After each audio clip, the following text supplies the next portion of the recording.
All right, all right, all right. Hello, everybody. We're back this morning with my beautiful daughter, Ebony Jenae, as I promised you all, and we're gonna play a little bit of a song before we get started, so y'all can hear some of this cut. She got a cold. She got a couple of really cold-blooded cuts. We're gonna let y'all hear a little bit of Grateful because this is a great way to start y'all morning. I think y'all should listen to this cut to start y'all mornings off. This is a cold cut right here. First of all, good morning, Ebony. How you doing, baby? Morning, everybody. Doing great. Bless you. Love you. Let me make sure this volume is up. Is my volume up? Because I can barely hear. Let me turn this volume up. All right, now I got it up so I can hear you good. All right, y'all. If y'all want to see, if y'all want to meet my daughter, y'all need to move over to YouTube or Facebook if y'all want to meet her. If y'all want to see her in person. But this is one of her cuts right here. Grateful, and let's rock for a few minutes before we get started. All right. Let's see. All right.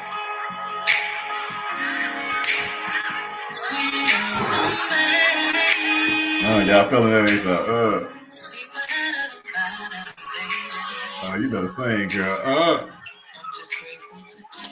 Come on, y'all. Come on over so I can meet Ebony. Come on, Cynthia. Come over on YouTube so you can see Ebony in person. Let's go. Sunshine, clear skies, everything is alright. Sunset, moonlight, I'm just cruising. I wake up grateful. You know what, Ebony? I feel like, you know what? I feel like stepping a little bit, huh? What we got? We just got it.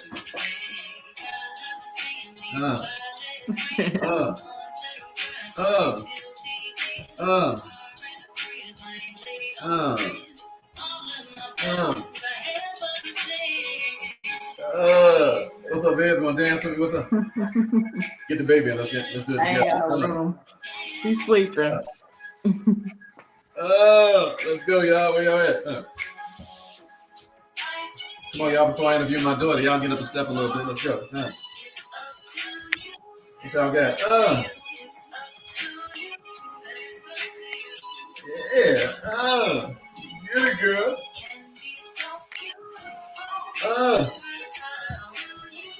Yeah.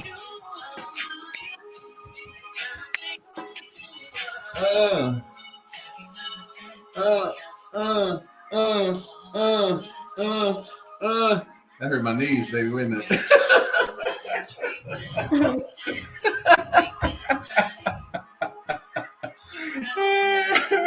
Show is nice. Yeah. How you wake up, baby? Everybody get it.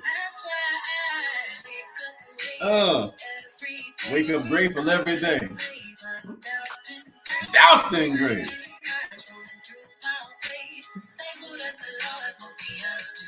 Well, maybe get back up, girl. I'm feeling that. Feeling that. All of my blessings are heaven sent. Hallelujah. Better sing, woman.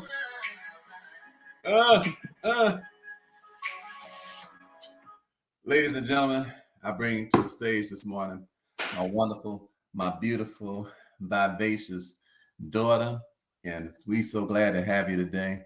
Everybody, I need y'all to give a thunderous round of applause. Y'all like she can't hear y'all. Y'all can still clap in the background for Queen Ebony Jenae. Thank you. Thank you. Hi, baby. How you doing? Doing great. How are you? Man, I'm doing real good. I mean, how can I be more proud of a human being than I am of you, dearest? So let's get straight into the story today. We're talking to this is my daughter, you all, Ebony Jenae. She's going to be performing at our Be Ready Summit. Before we get going real good, how you feeling about that, Eb? You feeling that you're going to be performing right before Myron Golden gets up and talk? You're a little bit excited about singing and help introduce the great. Super excited. All I got to say, if you ain't got your ticket, what are you doing? You should get it yesterday, okay? They better get with it. Be in a place. Yeah, well, I love you. I'm so proud of you. And do you have a copy of your book too? Because you might as well let everybody know. I do. Okay, great. So we'll talk about that in a few minutes now. So So you grew up, baby, singing. You grew up in Chicago, and Mhm. we grew up in Chicago together. And you grew up singing since you was a little bitty girl. And so you grew up singing with the Soul Children of Chicago, and you Mm. all travel around the world singing together. Can you talk to everybody a little bit about who the Soul Children of Chicago are and how much that helped with your confidence to be able to create songs that are being played around the world now? What's the experience like growing up singing with the Soul Children? Who are the Soul Children of Chicago, and what kind of impact did that have on your life? Yeah, so Soul Children is a youth community gospel choir in Chicago, with ages from 5 to 18. Basically, once you graduate high school, you're too old to be in it anymore. But it's led by director Walt Whitman. He professionally trains you to learn how to blend with other voices, learn how to, extend your range as a vocalist. So I was professionally trained. I was with them, man, maybe 10 years, almost. Traveled to Italy, Sweden, Norway, Spain, Denmark, Ecuador, um, countless countries, singing and touring, immersing yourself in other cultures. That experience was so amazing for me because ultimately it helped me develop a closer relationship with God. I learned how to pray. I learned how to like really be present and worship, through being in that group. And all in all, it like catapulted me, as an artist. I believe I feel like if I didn't have that training, it wouldn't have been as easy for me to step into my solo career once I graduated college. That's beautiful, baby. I remember with the Soul Children of Chicago, you all had so much influence, and I'm talking to my daughter, you all, Ebony Jenae. So if you want to switch over and listen, so you can see her live on Instagram. I mean, on YouTube. That's what I recommend you all do. So, so sweetie, I remember when you was little. I remember this group came from Ecuador to Chicago because they got so you all got so much influence on people until they started having the Soul Children, and so you got white groups called the Soul Children, white Soul Children trying to do the same thing your choir was doing, and I just think that's so beautiful that you had this worldwide impact on people. And I don't think I enjoyed anything more other than hearing you all sing. I think when this white group came to from Ecuador came to Chicago, and this young white boy got up and said, "The devil is a liar." Remember that dude? He got up. They were singing, they was doing y'all moves and stuff. So talk about how the Soul Children of Chicago, how you all didn't just sing, but you had like worldwide impact because you brought culture with you, because you all were dancing through these moves and stuff while you're singing these great gospel songs, and it's just a beautiful thing. So Mhm. how did you feel about having an impact on people, particularly white folks and people around the world, and how important is it, in your opinion, for people to understand that we are all human beings, and that with God it ain't no color, and how important it is for us to have an impact on people, and how our music does impact people clear across the world. How's that feel? How did that feel when you would go places to see them trying to bust y'all same moves? It was funny at first because I was a kid, a little immature, but overall, it's an amazing experience. Like I said, being able to be immersed in other people's cultures and connect with them, and like we all serving the same God, we still able to connect over that, even though we're totally different. We don't speak the same language, we don't eat the same food. Like being going into their worlds and still being able to connect with them and find friends. I still got some girls I follow from like Sweden, um, and I have to translate their comments and stuff when they comment on my stuff. But yeah, it's cool. It was an amazing experience. Wow, you have to translate their comments because they don't even speak English. Right. Or they're commenting in I Sweden. mean, but it's their Instagram, so they're typing things in Swedish, so I have to translate to see what they're talking about. Wow, Mhm. wow. So then so let's talk about, so you grew up singing with the Soul Children of Chicago, and then you went to Columbia College and Mhm. uh, and studied music there. So Columbia is an amazing school. When I came to your graduation, I never seen nothing like it. The teachers was dancing down the aisle. I was like, what kind of thespian stuff is going on around there? Because Yeah. being a thespian and loving music and theater myself, man, I enjoyed that. Me and Mama came to your thing, and you know how your grandmother was. Boy, she was your number one, fan. And we just sat there and enjoyed that. She was like, "This is the most beautiful day of my life." Man, what was it? What was the atmosphere like being at school at Columbia College downtown Chicago? And it seemed like it was so full of life and so creative. Is that where you got a lot of your creative juice from? Um, I think I had it already. I worked a lot in college, so I didn't get to network as much as I should have, working so many jobs and everything like that. But I will say that it helped me become a much more well-rounded musician overall. I had no musical, I only had vocal training. I had no musical training. So learning music theory, learning how to sight read music, learning how to accompany myself as I warmed up on the piano. I had no experience with any of that. So, and those are all requirements for you to graduate as a vocal artist, which I thought was cool because I thought it was going to be mainly about the voice, but they was like, nah, you got to understand the theory side of things, you know, too, in order to get this degree. So it definitely stretched me. It was very challenging, but it's stuff I would have never known or exposed myself to had I not pursued that. No, that's good. So you got well-rounded there, and you had, it was an amazing network of people there too. Because Yeah. when you and I walked through the hallway one day, Jonathan, what's my brother name? Jonathan McReynolds. Yeah, Jonathan McReynolds, that brother that make all He's a Columbia alum and he teaches there too. So yeah. So we was walking by one day and I saw you shaking. I was like, why are you shaking so much? He's like, you don't know who that is? I was like, no, who is he? He was like, that's Jonathan McReynolds. And I was like, who was that? He was like, you don't know who Jonathan McReynolds is? I was playing. I did know he could sing, but that boy can sing. Yeah, sing. And he can write. Yeah, amazing arranger, everything too. So what do you say about when people are in the music industry? How important is it for you to expose yourself so that you can increase your, not just your confidence, but your actual ability to be able to get something done because people are so much better at it than you are? How important is exposure? What do you think? I mean, it's the key to everything. If nobody knows who you are, if you're trying to make a career in this, you know, that's nearly impossible with no one who knows your name, your songs, your influence, you know, your style of writing. I feel like everybody, it seems like it's an oversaturated industry, but there really is a place for everyone. Like, as many people that can sing, there's only one Ebony Jenae. So, you know, it's up to me to create, produce, and put myself out there. You know? I like what you just said. There's plenty of room at the top for everybody. Would you talk about that? Because I think people think that no need of me singing a song. Nobody's going to listen to my song. How many streams do you have of Little Brown Girl currently? I mean, 5 million, 6 million. So you got 6 million streams. When you first made your song, and for you all who don't know, this is my daughter that I'm interviewing. She's going to be performing at the Be Ready Summit, at our summit, and she has a song called Little Brown Girl, and they're playing your song all over the world. Ebony, when you sat down and wrote Little Brown Girl, did you think people would be listening to it around the world? Absolutely not. I actually wrote it as a songwriting assignment for my senior year in my songwriting class. Get out of here. Real? I didn't know that. Yeah, that's how it got birthed. It was it was an assignment where it was like specific parameters for the song. Like you had to have a descriptive word in the title. So I'm like, okay, brown. You know, like it just came from there. It wasn't meant to even be released. And then when I moved to Atlanta very quickly after graduating, so I was like, well, I can't move to Atlanta talking about I'm a singer and I don't got no music out.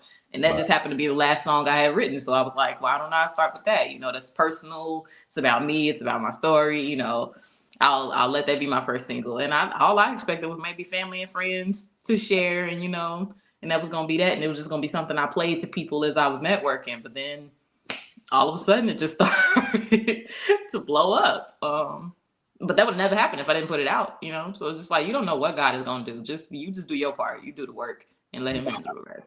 So it sounds like what you're saying, that's amazing. You just wrote it as a classroom assignment. 6 million streams later, people all over the world. And it seems to me like you got more people. It seems like you got a tremendous following in Africa of people who. Yeah, South Africa is actually the most streamed country for Little Brown Girl. South Africa has more people streaming Little Brown Girl than any other country in the world. Is that right? Yeah. Yes. That's amazing. That's amazing. I'm talking to my daughter, Ebony Jenae, you all, and she will be performing at our Be Ready Summit coming up September the 22nd. And she'll be performing right before my friend Myron Golden comes on stage. So I am so proud of you, baby. You got such a humble attitude, but you'll go get it. You go get it. Now, I'm just really proud of you. But let me ask you this question. I believe one of the reasons that your song has, not other than it's a beautiful song with a nice melody to it, and you got a beautiful voice, but I believe it's a spiritual thing behind your song. And I didn't even realize these things until you wrote your book called Colorism, Time Is Up. Can you tell us about why you wrote Little Brown Girl? Why are you so concerned about the self-esteem of young brown girls around the world? And can you talk about, your reality that I wasn't even aware of until I read your book, and I'm your own daddy. Can you talk about what happened growing up and how you developed this want to inspire young brown girls around the world. What happened to you growing up, and maybe somebody listening right now can get some help. Go right ahead. Well, first of all, I want to say pain, unfortunate circumstances, that those are not unique to me and to one person in the world. So I knew what I was experiencing, other people had to be too. Like, God didn't place this one thing on me and I'm the only person that got to bear this burden. So, Little Brown Girl was really just about my experience of growing up being a dark skinned chocolate little girl, and just the colorism that exists within the Black community. And just not feeling like, I think the only person I really clung to growing up was India Ari, for like uplifting and trying to, like speak life into myself. But other than that, I have a whole lot of music that was just specifically telling me, how beautiful I was, how much worth I had, that I was enough, that I was, all of these things that I wrote in the song. So it was, when I was writing it, it was kind of like I was writing to the younger version of myself, like healing my own inner child, like what I would have wanted to hear as a little girl. And now my nieces and everybody that comes after me now has something. It should be way more than just one song out. I hope I'm not the only person they can cling to, but knowing that I put something out there that other people can relate to, and hopefully it'll put them in a better position at the age that I was when I needed that.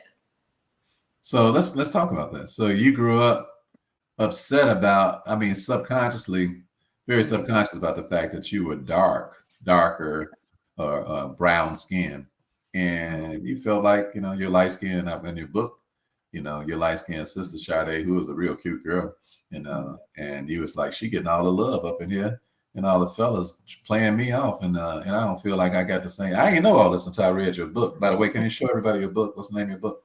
Can you show everybody? Colorism Time's Up. All right, Dear Colorism, Time is Up. It's on Amazon and every place for you all who are interested in Ebony's book.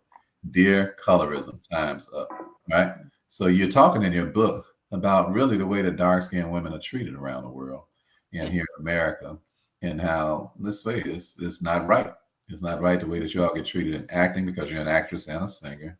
And it's just not right the way you all get treated. It's just not right. You're not on the big screen the way you ought to be.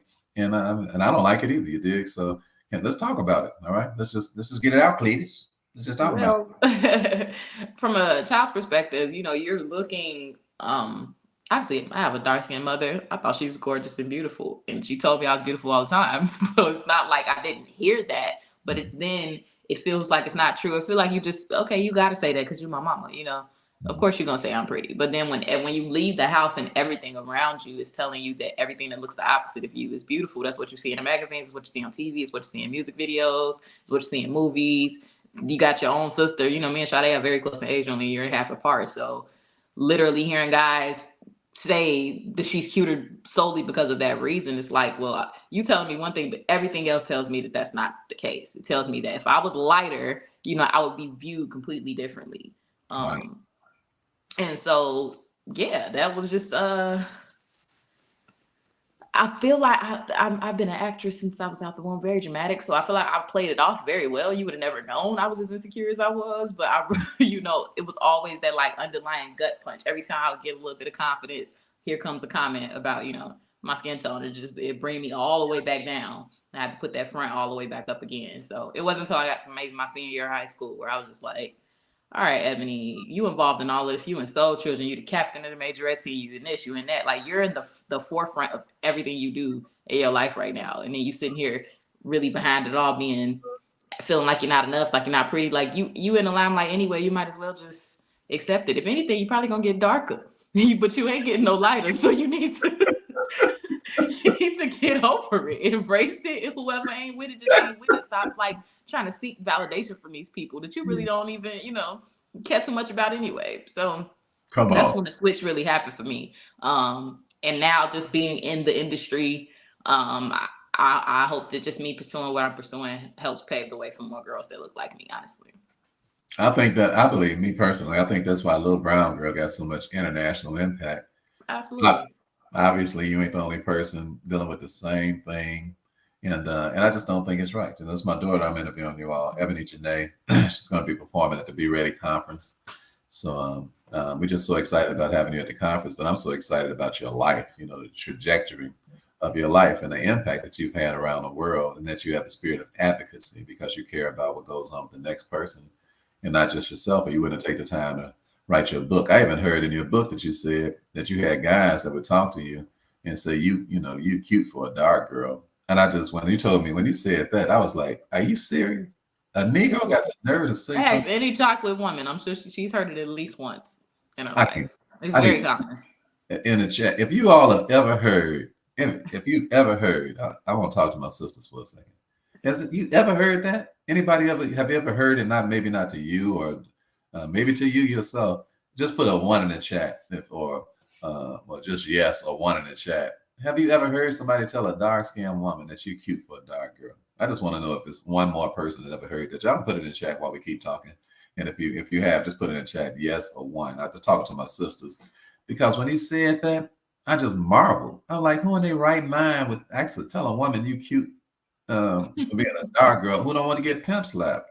That to me, that's just beyond ignorant. I can't believe somebody would actually say that. I think But they genuinely think it's a compliment, which is why you hear it so much. a compliment? What kind of It's a Negro? backhanded compliment because in society, if dark is not beautiful, I'm giving you the like, oh, you beat the odds. Despite that, you still happen to be cute. I'm gassing you up a little bit, you know. Look at my eyes, baby. I know. What are they smoking, man? Who would say, even if you thought something that stupid, who would say something like that aloud? But you know what? You ain't the only one. But Queen Jackie and Lisa can identify. Melinda can identify. It's amazing. So you ain't the only person. So I'm glad you're singing a song. I'm glad you wrote this book. In fact, in your book, your book is a story of how many women who had the similar. 6 other women. So that's what your story is about. That's what colorism. Can you put your book back up again so everybody can know what it is? It's Dear Colorism Times Up. So it's like it seemed like you're declaring something that people don't want to talk about no more.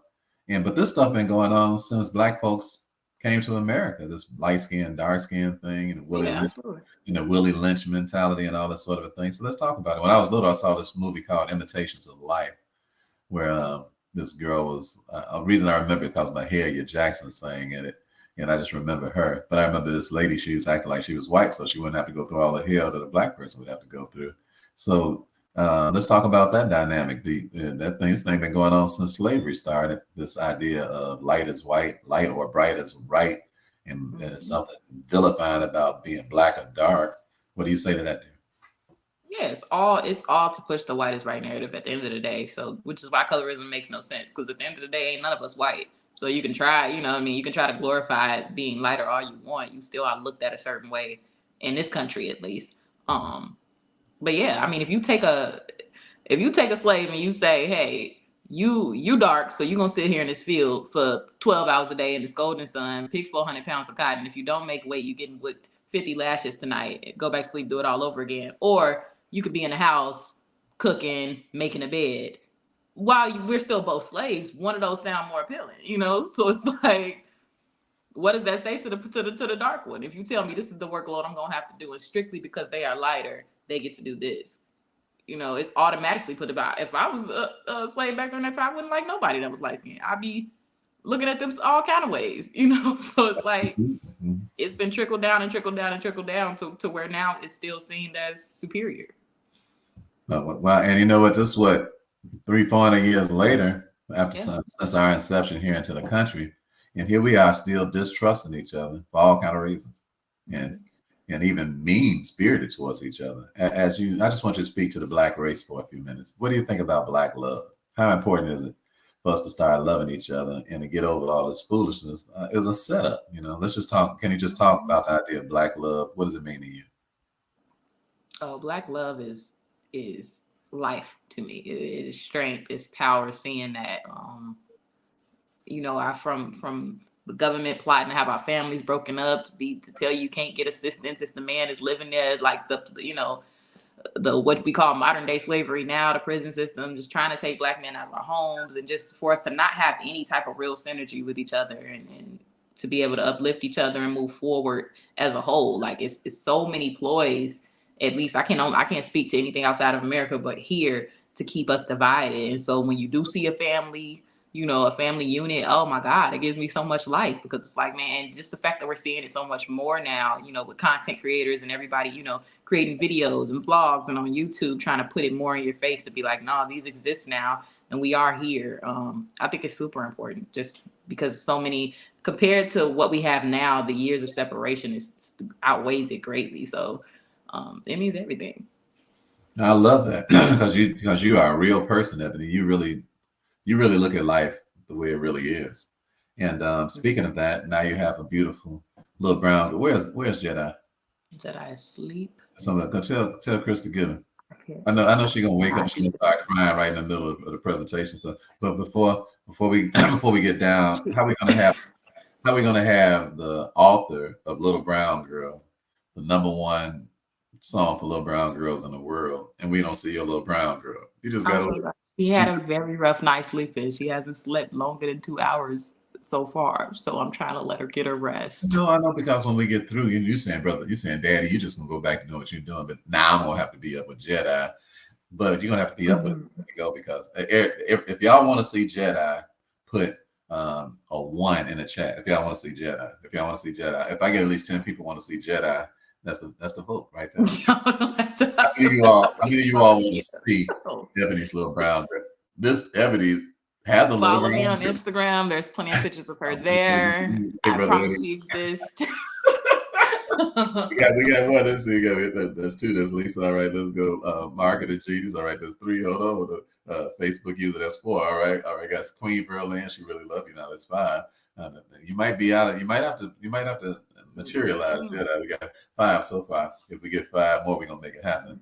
Let's talk about this idea of you just got to talking about Black love and how important it is for us to love each other, because the system has it where we got 6 over here. We got Brother Harold. All right, wait a minute now. We got Brandy. That's 7. We got I love y'all. Sylvia. That's 8. Sylvia checking out from Nova Scotia. Now somebody from Nova Scotia wants to see the baby now. All right, Sylvia checking in from Nova Scotia, and then we have a couple of Facebook users who are really cheap. They have 6 1s apiece. So I don't know if that can. Oh, but we have somebody who loves you. My friend Stephanie. She's a childhood friend of mine, and she's showing mercy on it. She says the baby has to have some sleep. All right. So Thank you, Steph. I appreciate that. Okay. So what has it been, raising a little brown girl? How old is Jedi now? And Jedi is just turned 6 months yesterday. It has been by far the hardest thing I've ever done in my life, but also the most rewarding. It is humbling. It is beautiful. It's tiring. It's all the things, but it's crazy that I have like a little me staring me in the face every day. It's like I never thought I was having kids. This is like my life currently is never what I thought it would be, but it is still very beautiful and miraculous, isn't it?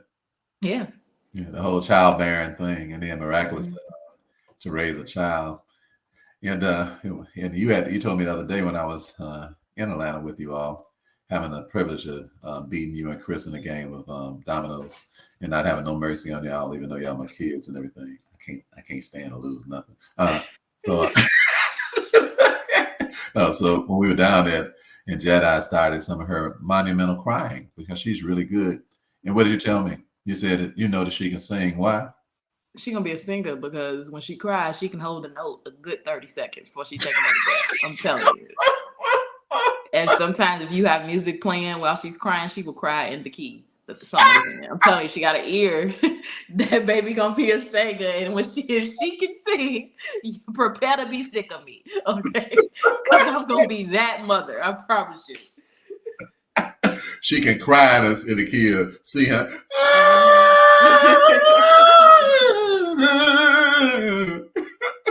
Yep. I ain't never heard of nothing like that in my life. I know how people got their own version of their own kids, but come on, that's funny as heck. You had me rolling. I was like crying she can really cry with serious lungs. She can hold a note. She will hold that out. I'm inclined to believe you. Now you said something else a little while ago about the incarceration of our Black men, and how we've been set up to have these divisive relationships within our own house. How in the world we're going to have a community that's together in our own, and you ain't even together with man and a woman that's in the crib together with each other. Now, I admire you because Chris, my son-in-law, you really treat this young man with a lot of respect, and you really honor him, and you treat him the way that a woman is supposed to treat a man. And I admire that because I don't like seeing men being treated like little punks, and I preach about it pretty much 7 days a week. On the other hand, he already know better than be trying to mistreat you. He ain't him on that smoke, but he's already a kind person before we met. But he was a kind gentleman before we met. I was so impressed with him that you found this wonderful man, that this wonderful man found you, I should say. And I really admire you all, the way that you treat each other. And I speak nothing but life into your life, and that you shall have an amazing relationship, and that it should be full of life and joy and the fruit of God, and the joy and the pomp and the circumstance of God in your life. I speak it into your life, nothing but life into your life. You should have an amazing, your relationship is going to flourish, and you're going to have tremendous worldwide impact on people around the world. And I like the fact that you respect them so much. What do you say to all of the little brown girls out here today, and how important it is to not fight your man, but to allow him to be the leader of your house and to support that? What do you say to the little brown girls around the world? I think it's all rooted in trust. Like if you don't trust the person you're with, you're not going to trust them to lead you. And trust uh, varies into respect. Like if you already know that. I think while you in the dating phase, kind of talking to somebody, you know if you're gonna respect that person or not. And I just feel like why would you even enter something where you would want to disrespect? Would you want to make somebody feel less than, or I feel like I would. There's no way I would be with Chris if I didn't respect him, because I would be treating him like he wasn't. You know what I mean? I wouldn't even. That's not how anything I want to dish out. I don't want that dish back to me. So I think it's rooted in trust. Do you trust this person to lead you? Do you trust his decision making? Do you trust the way he views the world? Do you feel like you would be in good hands should you decide to pursue that? That's beautiful. That's beautiful. Well, you do a good job of it, because I observe your relationship, and I admire you. I admire Chris. I love Chris and his gentleness and his tender attitude towards you all, towards you. And when I say you all, you and Jedi, I really admire that. So let's talk a little bit about the summit before we go. So we do have a summit coming up on the 22nd here. And you look like you're excited, because I just get the feeling you're going to get on stage and rock the mic. Are you going to riggedy, riggedy, riggedy? I'm going to shut it down, okay? You're going to want to be in the place. If you've ever wanted to see me live, I don't do many live shows. So this is your chance. Get your ticket. Obviously, don't come just for me. You're going to get a lot of great information, a lot of amazing speakers. It's not a concert. I'm just like the little icing on the cake. But yeah, definitely should be there. Well, you know what? Before we go, ladies and gentlemen, this is my daughter, Ebony Jenae. She's going to be singing at our Be Ready Summit coming up on the 22nd this month. And she's going to be doing a couple of songs. She's going to appear a couple of times right in the middle of our summit, because we're doing things that you've never experienced before. We have skits because we're actors. So we're having skits at the summit. My good friend Myron Golden is going to be speaking, and amongst other people. And Ebony's going to be performing before Myron speaks at least one of his times on the stage. So Queen, we want you to salute all the little brown girls around the world. If you don't mind, can we have just a couple of bars of little brown girl? Ladies and gentlemen, my beautiful daughter, Queen Ebony Jenae. Come on, Ebony, drop it like it's hot, baby. To all my beautiful little brown girls, please know that you are strong enough to conquer the world, and realize that you're melanated, educated, often imitated, but you're never duplicated. So believe me when I say that you are powerful, you are worthy. And if you're passionate, it doesn't mean you're angry. So keep your head up and let your voice be heard, 'cause you are everything and more that this world needs. Little brown girls, you are so beautiful to me. I hope you see.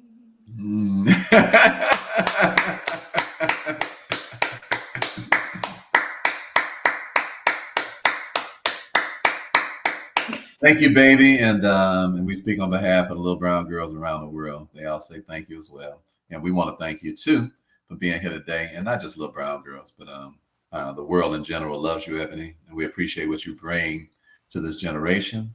The love, the energy, the classiness, the pomp and the circumstance, the jazziness, and all of that. And we will be looking forward to seeing you at the conference because we know you're gonna come in and just bless us all. So we want to say thank you from all over the world. I would like everybody to take your hand and put it towards the phone if you're listening on the phone. Take your hand and put it towards the computer if you're listening on your computer. And we're going to pray for Ebony. We're going to pray for Chris, and we're going to pray for Jenae. May God bless their life and bless their family, and they continue to be a major contributor to bless this entire globe. All right, so let's everybody agree with this prayer. Father, in the name of Jesus, we thank you for Ebony joining us this morning. We pray that you bless my daughter, that you bless in the city and bless in the field, bless her when she rises up in the morning and when she walks by the wayside. Lord, we pray that when the enemies come out of one way, they have to flee 7 ways. Bless her beautiful, delightful voice, Lord, that she'll continue to use it as an instrument of the love of God. Help her and Brother Chris to have a wonderful, united relationship, Lord. May they speak to each other, Lord, with tenderness of heart and gentleness, Lord, when they entreat one another, never be at one another's throat. Lord, may Jenae grow up to be a powerful young woman, Lord, to be able to have those same vocals that Ebony has. Lord, bless Ebony's career, bless her acting career, singing career, everything that she comes in contact with, help her to have the impact that she was born to have. Bless her book, Colorism Time's Up. Bless her book to go clear across the world so that people can read the stories of little brown girls, of women who have had the same dilemma that she's had and have had to face the same scrutiny and the same type of prejudice, even amongst our own people. So, Lord, I pray that we'll cut this mess out. I pray that Ebony will teach us how to behave as a race and then teach this world how to behave. And when they see how we behave with one another, that we love each other and that we're going to support each other. We're not going to run one another down and shoot each other down like dogs on the streets and gossip and beat each other down and try to bring about each other's demise. But we're going to build one another up. And we thank you, Lord, for bringing Ebony this morning so that she can teach us how to do so. And I bless this mighty woman of God in every way imaginable. And we'll give you all the praise and all the honor. In Jesus' name we pray. Amen. God bless you, baby. God bless you. God bless you. Thank you. Love you. Love you. We'll see you at the conference, and God bless all of you all. Have a wonderful day. Enjoy the rest of your days. I'll be back here at 2:00. You all will be live one more time today because we're letting you all know who everybody is going to be at the summit, and we'll be back here live at 2:00 with Harry Dunn. Harry Dunn is a friend of mine that's going to be speaking that lives here in Indianapolis, Indiana. And Harry is part of the $300 million BMO project. The BMO project will give you money as an entrepreneur to be able to start your company with a credit score as little as 5 something. They'll give you up to $50,000 for your business. And Harry has orchestrated this. So it's a $300 million project. And Harry has the keys to the project. And he's going to be speaking at 2:00 today here, back live. If you're here in Indianapolis, Indiana, I'm about to go to 1310. 1390, I believe is the name of the station. I'm sorry. And be on with Pastor James Jackson. That's where I'm headed to. So if you're here in Indianapolis, tune in and we'll be discussing the summit there. All right, Ebony, I love you, baby. I love you. I love you. I love you. God bless you. Enjoy the rest of your beautiful day. Kiss Jenae for me. I was hoping we can get her on. We had 10 votes for her, but we're going to go ahead because I know I sat over there and seen what you go through to get that baby to sleep, and I can understand how you feel. All right, everybody. God bless you all. We love you. We talk to you soon. All right. See you, baby. Everybody, remember, Stella is as Stella does. We'll be back at 2:00 Eastern. We'll see you then. All right. God bless you all.